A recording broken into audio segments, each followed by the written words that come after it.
சில்லுன்னு இருக்க இந்த கிளைமேட்டுக்கு நல்லா சுட சுட ஃபில்டர் காஃபி குடிச்சா பேஷா இருக்கும்ல. ஆனா என்கிட்ட ஃபில்டர் இல்லையே அப்படின்னு ஃபீல் பண்றீங்களா? இந்த வீடியோ உங்களுக்கு தான். ஃபில்டரே இல்லாம சூப்பர் பக்கா டிகிரி காஃபி எப்படி பண்றதுன்னு பாப்போமா? யூசுவலா காஃபி பவுடரை வெளியே வைக்காம ஒரு ஏர்டைட் கண்டெய்னர்ல சேர்த்துட்டு ஃப்ரிட்ஜில் வச்சிட்டிங்கன்னா எப்போ தேவையோ அப்போ மட்டும் எடுத்து யூஸ் பண்ணிக்கோங்க. அப்போ வந்து அதில் இருக்க மனமும் மாறாது, ரொம்ப ஃப்ரெஷ்ஷாக இருக்கும். இப்போ வீடியோக்குள்ளே போகலாம். ஒரு பவுலில் 2லேருந்து 3 டீஸ்பூன் அளவு காஃபி பவுடர் சேர்த்துட்டு அடுத்தது ஒரு பாத்திரத்தில் 1 டம்ளர் அளவு தண்ணி சேர்த்துட்டு நல்லா தண்ணி கொதிக்கணும். அப்போ தான் நல்லா டிகாக்ஷன் திக்காக கிடைக்கும்.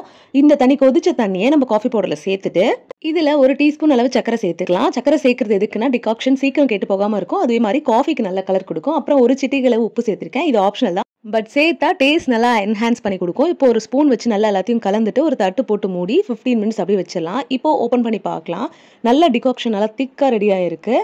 இப்போ இதை ஒரு டீ வடிகட்டிலே வடிகட்டிடலாம். எந்த அளவுக்கு தின்னா இருக்குமோ அந்த அளவுக்கு ஹோல்ஸ் கம்மியாக இருக்க ஃபில்டர் எடுத்துக்கலாம். இல்லைனா 2 வாட்டி ஃபில்டர் பண்ணிக்கலாம். இந்த அளவுக்கு ஃபில்டர் பண்ணி திக்கான டிகாக்ஷன் எடுத்தாச்சு. இப்போ நம்ம காஃபி ரெடி பண்ணிடலாம்.